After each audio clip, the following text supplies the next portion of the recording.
여러분은 교회의 위기 그러면 무엇이 교회의 위기라고 생각이 되십니까?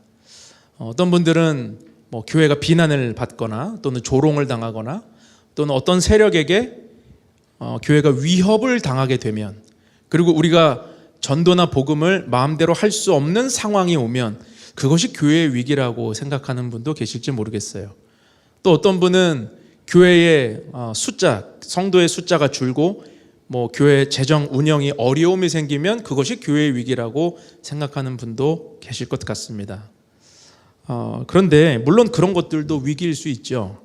그러나 진짜 교회의 위기는 외부의 공격이나 운영의 어려움이 아니라 우리 안에 거룩함을 잃어버리는 것, 위선과 거짓의 누룩이 공동체 안에 퍼져가는 것이 아마 가장 큰 위기일 것입니다. 우리는 일찍이 느헤미야 공동체를 알고 있습니다.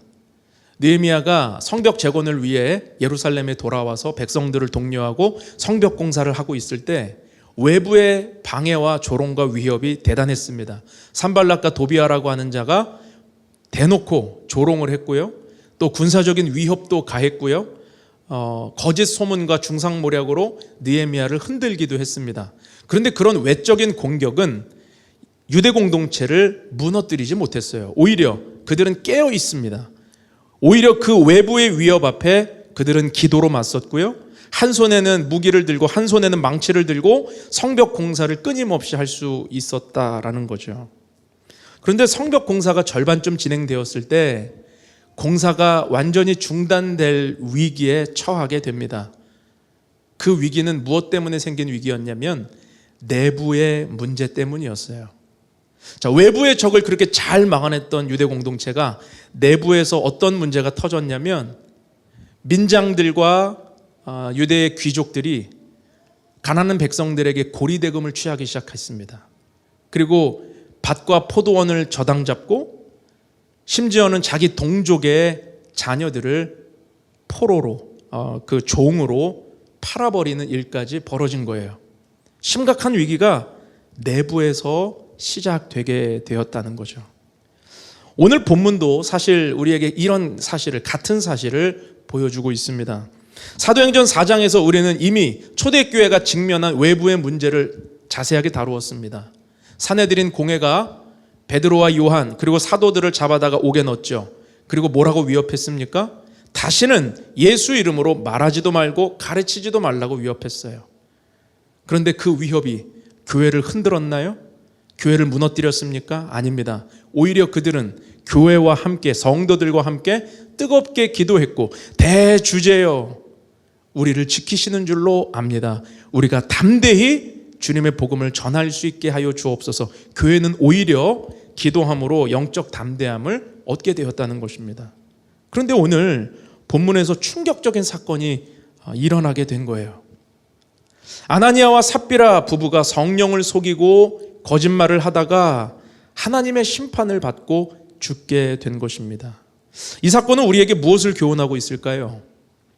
교회의 진짜 위기는 밖에 있지 않고 안에서부터 시작될 수 있다라는 경고입니다.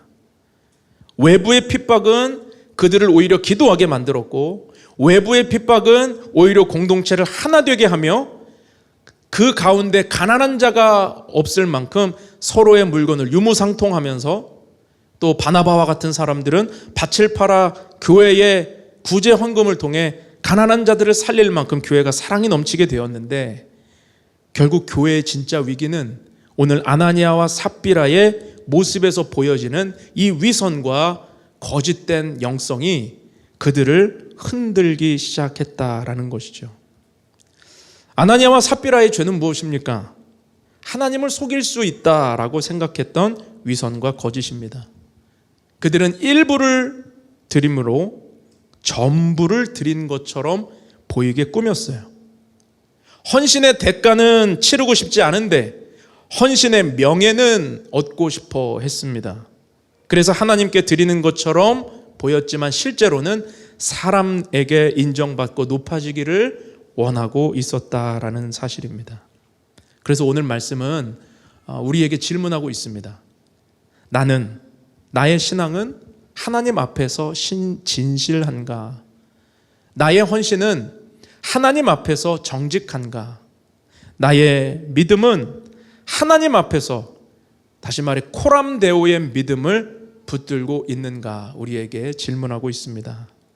여러분, 오늘 말씀을 통해 우리 안에 혹시라도 숨어있는 위선과 거짓의 누룩이 무엇인지 대면할 수 있기를 바랍니다. 그리고 하나님을 향한 거룩한 경외심을 회복하고 하나님이 기뻐하시는 공동체요 가정을 이루어갈 수 있는 저와 여러분이 되기를 축원합니다. 오늘 세 가지 메시지를 함께 나눌 텐데, 첫 번째로 우리가 기억하기 원하는 것은 우리는 하나님을 속일 수 없다라는 사실입니다. 오늘 본문 1절에서 2절 말씀 다 같이 한번 읽어볼까요? 1절에서 2절 같이 읽겠습니다. 시작. 아나니아라 하는 사람이 그의 아내 삽비라와 더불어 소유를 팔아 그 값에서 얼마를 감추매 그 아내도 알더라. 얼마만 가져다가 사도들의 발 앞에 두니. 자, 겉으로 보면요, 우리가 지난주에 보았던 바나바의 헌신처럼 보이죠. 왜냐하면 바나바도 자기 밭을 팔아서 그 값을 사도들의 발 앞에 두었다. 다시 말해 교회에 헌금했다. 그걸 통해 많은 이들에게 위로가 되었다.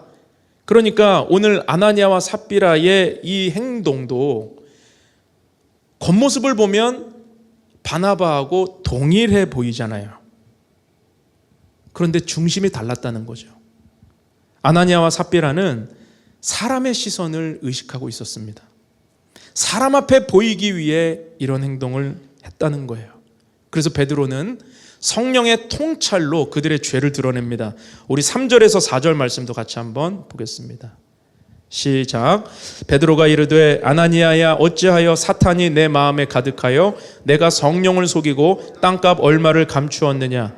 땅이 그대로 있을 때에는 내 땅이 아니며 판 후에도 내 마음대로 할 수가 없더냐? 어찌하여 이 일을 내 마음에 두었느냐? 사람에게 거짓말한 것이 아니요 하나님께로다. 여기서 우리가 한 가지 오해하면 안 되는 것이 있어요. 아나니아와 삽비라의 죄는요, 그들이 헌금을 적게 드린 문제가 아니에요. 더 나아가서 전부를 드리지 않았기 때문에 죄가 된 것도 아닙니다. 왜냐하면 4절을 다시 보세요. 베드로가 말하는 게 무슨 내용이냐면, 자, 땅이 팔기 전에도 네 거였고 판 후에도 네 거였다는 거예요. 그러니까 네 마음대로 할 자유가 너에게 있었다는 뜻입니다.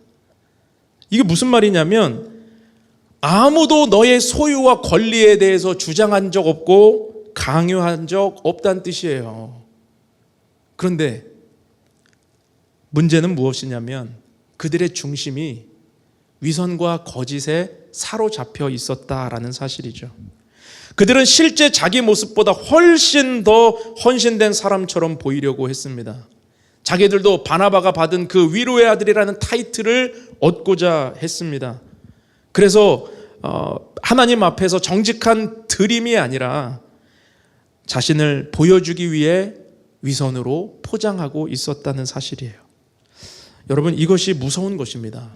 거룩한 행위 안에도 얼마든지 거짓이 들어갈 수 있기 때문이에요. 헌금을 드린다라고 하는 것은 거룩한 행위입니다. 그런데 그 헌금을 드리는 행위 안에 나의 의가 들어갈 수 있어요. 또 봉사한다, 교회 봉사하고 섬긴다는 건 거룩한 행위입니다. 그런데 그 행위 안에 사람의 인정욕구와 공로주의가 들어갈 수 있어요. 헌신의 모양을 하고 있지만 속으로는 사람 앞에 높아지려고 하는 모습을 보일 수 있다는 것이죠. 하나님보다 사람의 시선을 더 의식해서 자신을 그럴듯하게 포장할 수 있다는 것입니다. 바울은 디모데후서 3장 5절에서 이렇게 우리에게 경계했습니다. 경건의 모양은 있으나 경건의 능력은 부인하니 이 같은 자들에게서 내가 돌아서라. 경건의 모양만 가꾸면 안 된다는 거예요. 경건의 능력이 나타나는 믿음의 삶을 살아야 한다라는 것입니다. 구약에도 보면요, 이와 비슷한 사건이 하나 등장하는데 여호수아 7장을 보면 아간의 범죄가 나옵니다. 여리고 성을 함락시켰습니다. 무너뜨렸습니다. 그들의 능력이 아니었습니다. 하나님이 그들에게 주신 은혜였죠. 그런데 왜 그 요단강을 건넌 이스라엘 백성들이 가나안 정복의 첫 번째 성을 여리고를 하나님이 치라고 하셨을까요?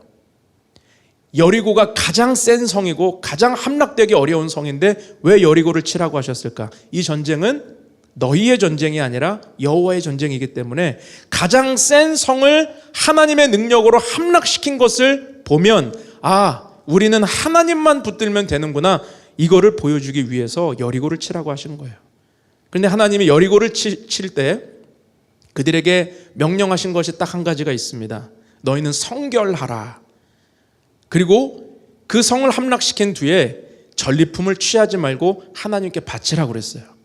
왜냐하면 첫 번째 전투의 승리는 하나님께 드려야 했기 때문입니다.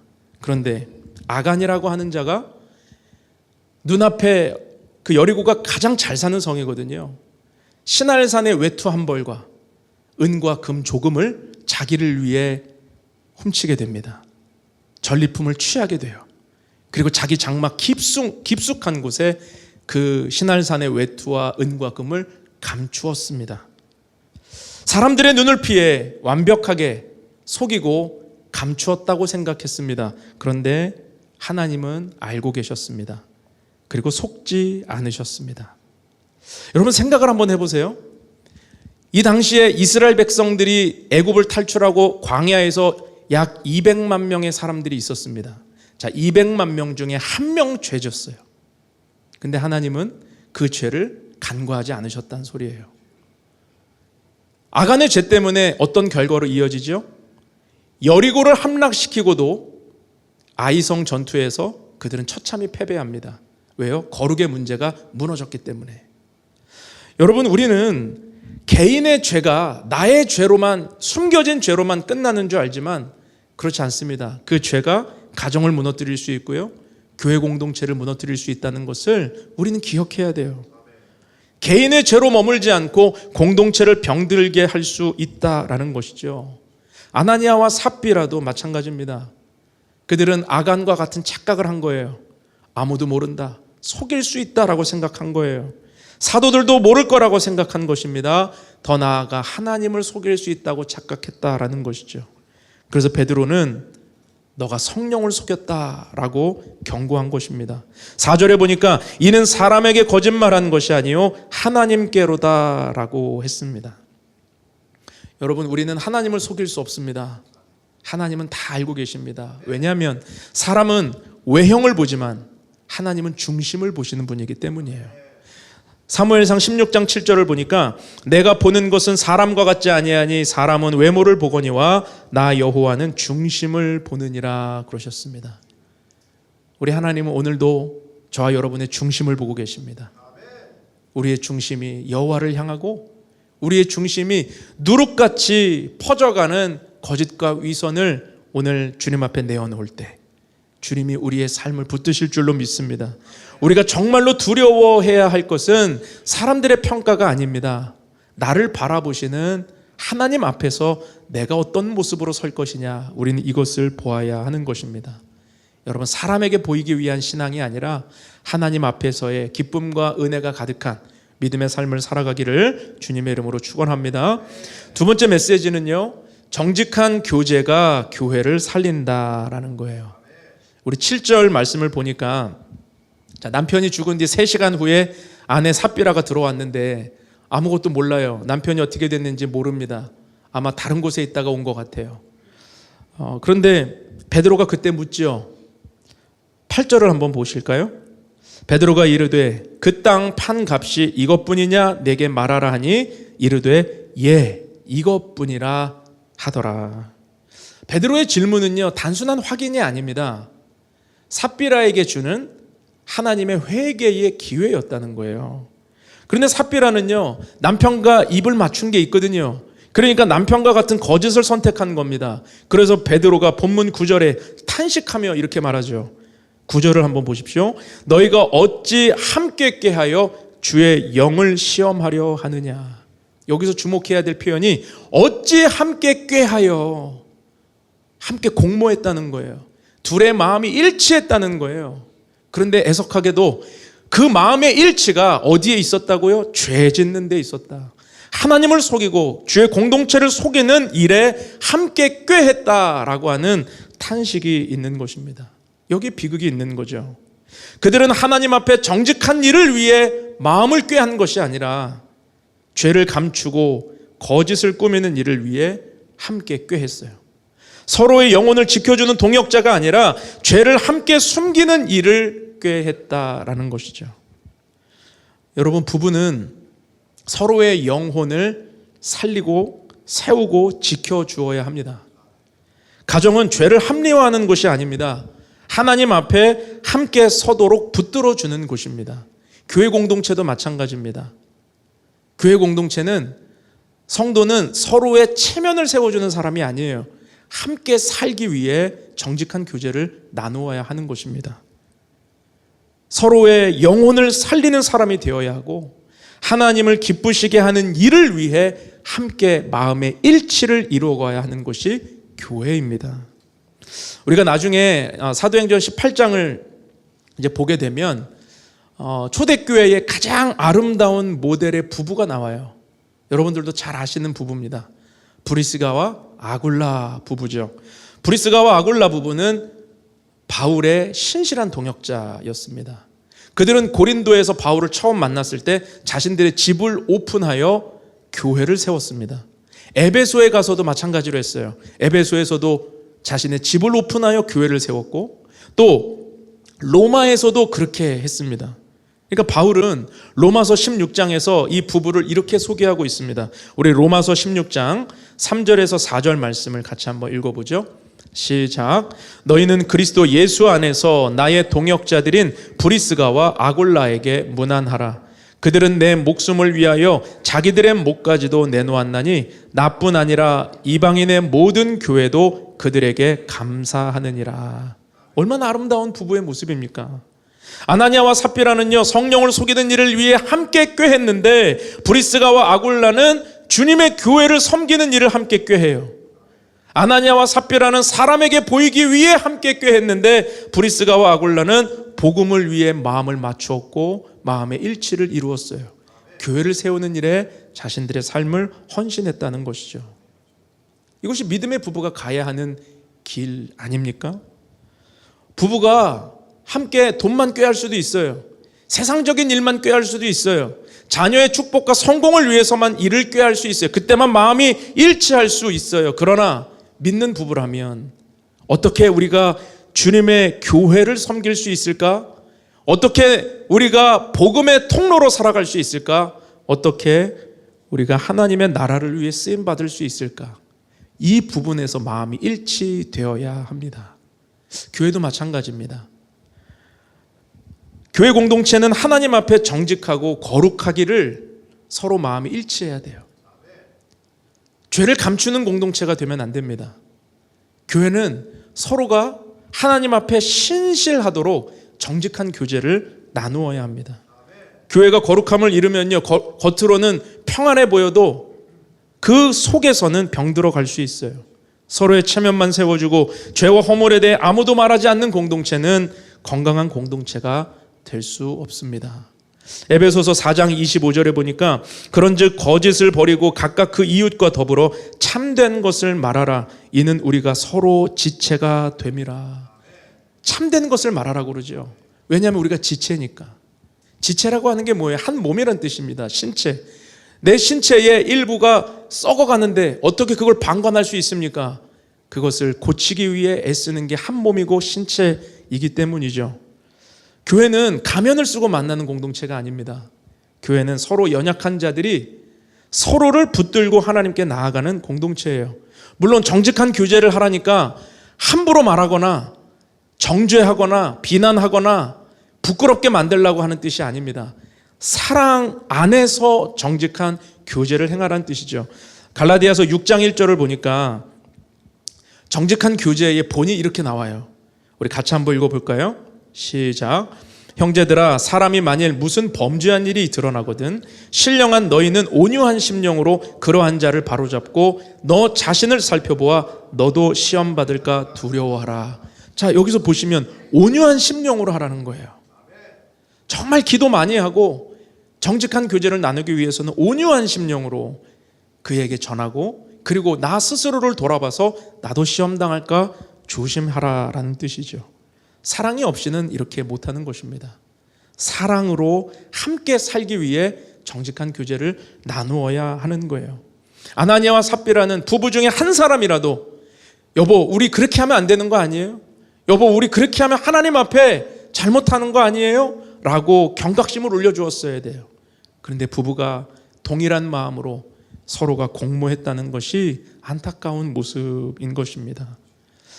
여러분, 가정 안에도 이런 정직한 교제가 부부 가운데 있어야 되고, 교회 안에서도 성도와 성도 간에 서로가 거룩함을 위하여 정직한 교제를 나누어야 합니다. 더 나아가서 목회자와 성도 사이에도 정직한 교제가 있어야 됩니다. 여러분, 저는 여러분이 신앙생활을 바르게 또 하나님과 가까워지고 어떻게 하면 우리 성도님들이 하나님 친밀하게 신앙생활을 할 수 있을까, 여기에 늘 생각하면서 저는 목회를 하고 있어요. 그러다 보니까 때로는 성도님들의 마음에 아픈 메시지도 전해야 되고 또 불편한 메시지도 전해야 돼요. 제가 그것을 전하지 않는다면 그냥 여러분 귀에 듣기 좋은 말만 하고 축복만 외치고 만사 형통만 외친다면 저는 사꾼이 될 수밖에 없을 겁니다. 또는 누군가의 눈치를 보고 이 메시지를 감추거나 누군가의 상황을 보고 내 마음을 오히려 부끄럽게 복음을 가린다면 저는 앞에 서면 안 될 것입니다. 때로는 아프더라도 전해야 되고 권면해야 되고. 왜요? 사랑하니까. 여러분들이 하나님 앞에서 살아가기를 원하니까. 그런데 반대로 여러분들도 저에게 그렇게 해주셔야 돼요. 저를 사랑하고 또 우리 교회를 사랑한다면 정직한 교제를 나누어 주셔야 합니다. 여러분이 보기에 제가 이상해지거나 비상식적인 행동을 하거나 어딘가 정신이 나간 것처럼 보이면 여러분 정직하게 사랑으로 저를 깨워주셔야 돼요. 목사님, 정신 차리세요. 그게 사랑이잖아요. 만약에 여러분들이 정말 사랑하는 마음을 가지고 저에게 와서 목사님, 이건 아닌 것 같습니다 라고 말했는데 제가 듣지 않는다, 그럼 여러분 때려서라도 깨워주셔야 돼요. 목회자가 이렇게 나이가 들고 또 목회 연수가 쌓이고 그러다 보면 착각하는 게 있습니다. 내 생각이 다 맞는 줄 알고, 나만 주의 음성 듣는 줄 알고, 나만 바로 서 있는 줄 알아요. 그리고 내 메시지가 나인 줄 알아요. 저도 착각하지 않으려고 많이 노력해요. 내가 전한 메시지가 내가 아니거든요. 먼저는 내 입에서 설교가 내 귀로 먼저 저는 들어요. 만약에 이거 잊어버리면 저도 속는 것이겠죠. 여러분, 정직한 교제를 나눠야 됩니다. 그래야 교회가 건강하고 거룩하게 서게 되는 것입니다. 그런데 진짜 교회의 위기는 뭐냐면 저에게 다 좋은 말만 하는 분만 있어요. 목사님 최고예요. 목사님 너무 잘하고 있어요. 물론 그런 격려도 필요해요. 우리 교회는 그런 게 너무 없어서 문제긴 해. 그런데 너무 그런 것만 하면 목사가 엇나가요. 막 뽕에 취해가지고. 근데 정말 사랑한다면 하나님이 우리 교회를 향한 그 사랑의 메시지를 함께 나누면서 거룩함을 우리가 세워가야 하는 것이죠. 저는 우리 주는 교회가 아나니아와 삽비라처럼 거짓을 함께 꾀하는 공동체가 아니라 브리스가와 아굴라처럼 주님의 나라와 그 뜻을 위해 함께 마음을 모으고 하나 될 수 있기를 주님의 이름으로 축원합니다. 마지막으로 회개의 기회를 붙들어야 회복된다라는 것입니다. 아나니아가 죽고 삽비라가 같은 자리에서 죽게 되었지요. 우리 안타깝지만 그 말씀 한번 읽어보죠. 본문 9절에서 10절 말씀입니다. 우리 같이 한번 읽겠습니다. 시작. 베드로가 이르되 너희가 어찌 함께 꾀하여 주의 영을 시험하려 하느냐. 보라, 내 남편을 장사하고 오는 사람들의 발이 문 앞에 이르렀으니 또 너를 메어 내가리라 하니 곧 그가 베드로의 발 앞에 엎드러져 혼이 떠나는지라 젊은 사람들이 들어와 죽은 것을 보고 메어다가 그의 남편 곁에 장사하니. 자, 여러분, 이 장면을 보면서 어떤 마음이 드십니까? 이렇게까지 하셔야 되는가? 정말 이렇게까지 하셔야 되는가? 라는 어떤 불편한 마음이 들지는 않으세요? 그런데 여러분, 이 사건은 초대교회가 세워지는 결정적인 초기 사건이라는 것을 우리는 기억해야 돼요. 초대교회는요, 이제 갓 태어난 공동체입니다. 신생아와 같이 연약한 공동체예요. 지금 대부분의 유대인들은 다 유대교 사람들이에요. 그런데 지금 예수 그리스도를 믿고 복음을 믿는 무리들은 소수예요. 아무리 3,000명, 5,000명이 회개했다 하더라도 그들은 소수입니다. 그런데 처음부터 그들이 거짓에 노출되고 위선의 누룩이 퍼지게 된다면 교회는 금방 휘청거리게 될 것을 아셨기 때문에 하나님은 초기에 이 문제를 엄하게 다루심으로 지금 초대교회에 경종을 울리고 있었다라는 사실이죠. 그런데 여기서 우리가 놓치지 말아야 하는 것은 하나님은 그들에게 아무런 기회도 주지 않고 심판하신 게 아니었다는 거예요. 분명히 기회가 있었습니다. 삽비라에게 분명한 기회가 있었어요. 베드로가 이것뿐이냐라고 질문했던 것은 삽비라에게 주는 하나님의 회개의 기회였습니다. 그런데 삽비라는 결국 남편과 입을 맞춰놓은 것을 끝까지 지키고 붙들므로 자신도 같은 심판을 받게 되었다는 거죠. 앞에서 우리가 살펴봤던 아간의 범죄도 마찬가지입니다. 아간이 왜 이렇게 심각하게 하나님이 죄를 처리하실까요? 아간의 범죄도 이스라엘 공동체가 가나안 땅을 점령하는 첫 번째 일어난 범죄였기 때문에 엄하게 다루신 거예요. 그러면 아간에게는 기회가 없었느냐? 아니요. 기회가 훨씬 많았습니다. 그에게 회개의 기회가 너무나도 많았다는 거예요. 여호수아가 여리고 성을 무너뜨리고 나서 아이성을 작게 봤어요. 그리고 아이성은 절대로 질 수가 없는 전쟁이에요. 패배할 수가 없는 전쟁이에요. 그런데 아이성에서 패배를 한 겁니다. 지도자로서 너무 민망하고 또 하나님을 향해 너무 불편한 마음을 가지고 엎드려 죄를 뒤집어 쓰고 엎드려 간구하기 시작했어요. 하나님, 도대체 이럴 거면 우리 왜 여기로 인도하시는 겁니까? 무엇이 문제입니까? 우리가 무엇을 못했습니까? 그때 하나님이 여호수아에게 말씀하시죠. 너희 안에 죄가 있었다. 그 죄가 무엇입니까? 모르잖아요. 그런데 처음부터 하나님이 그가 아간이었다고 얘기해 주지 않으시고 제비를 뽑으라고 하세요. 그래서 제비 뽑는 과정이 쭉 나옵니다. 여호수아가 이스라엘 전체 지파를 불렀어요. 12지파 중에 첫 번째 제비를 뽑으니까 유다 지파가 뽑혔습니다. 그리고 그 가운데에 수많은 족속이, 유다 지파 안에 수많은 족속이 있었는데 세라 족속이 또 제비로 뽑혔습니다. 그리고 세라 족속 안에도 여러 집안이 있는데 삽디의 집안이 뽑힙니다. 그리고 나중에는 결국 아간이 뽑히게 되었죠. 여러분, 이 과정 전체가 아간에게 주시는 하나님의 기회였어요. 그는 유다 지파가 뽑힐 때 두려워했어야 합니다. 그는 세라 족속이 뽑혔을 때 깨달았어야 했어요. 그는 삽디의 집안이 뽑혔을 때는 더 이상 숨지 말고 나와 엎드렸어야 했습니다. 그러나 아간은 끝까지 버텼습니다. 왜 그랬을까요?